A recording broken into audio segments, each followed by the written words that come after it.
In this video, I'll guide you through how to use the Basecamp card table. Whether you're new to Basecamp or looking to maximize your productivity, mastering the card table feature can make a significant difference in how you manage tasks and projects. Let's dive right in.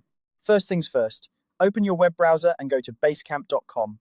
Basecamp's intuitive interface is designed to streamline your workflow, and knowing how to navigate it efficiently is the first step. Once you're on the website, log into your account if you haven't already. Next, you'll want to select the project you're working on. Look through your list of projects and click on the one where you want to use the card table. This is where you'll be organizing your tasks, so make sure it's the correct project. Now that you're in your chosen project, look for the card table option and click on it. The card table is a powerful tool within Basecamp that helps you visualize tasks in a more structured manner, similar to a Kanban board. To start adding tasks, click on the Add a Card button. This is where you'll begin building out your task list. Each card represents a task or an action item that needs to be completed. When the new card opens, enter a title for your card. The title should be clear and descriptive enough that anyone looking at the card table understands what the task entails at a glance. Next, you can assign the card to a team member, set a due date, and even add subtasks if necessary.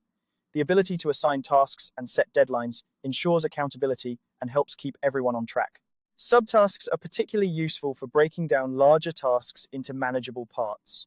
After assigning the card and setting the due date, it's time to describe your card. In the description section, provide any additional details that might be helpful for completing the task. This could include links, instructions, or specifications. The more detailed your description, the easier it will be for the assigned person to understand what needs to be done. Once you've filled in all the necessary information, click Save Card. This action adds the card to your card table, making it visible to everyone involved in the project.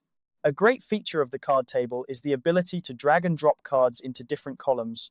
This allows you to move tasks through various stages, such as to do, in progress, and completed. It's a visual and effective way to track progress and ensure that nothing falls through the cracks. If you find that the existing columns don't quite fit your workflow, you can easily add a new column. Customizing columns to fit your project's specific needs can enhance organization and efficiency. And there you have it. You've successfully learned how to use the Basecamp card table to manage your tasks effectively. By following these steps, you can keep your projects organized, delegate tasks with ease, and ensure your team stays on track. If you found this guide helpful, make sure to like and subscribe for more tutorials like this one. Thanks for watching, and see you next time.